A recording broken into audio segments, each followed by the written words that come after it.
Attention Florida Marlins fans. Please welcome your new manager, 80-year-old Jack McKeon. This ought to be fun.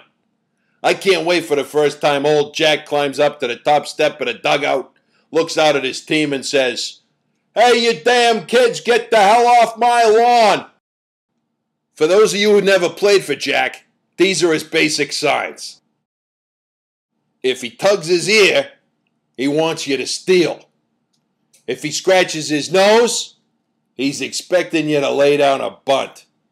And if he furrows his eyebrows, he just crapped his pants. Good luck working that strike zone with the umpires. It's tough to argue balls and strikes when your manager believes that belt high and chest high are the same thing. Florida Marlin baseball.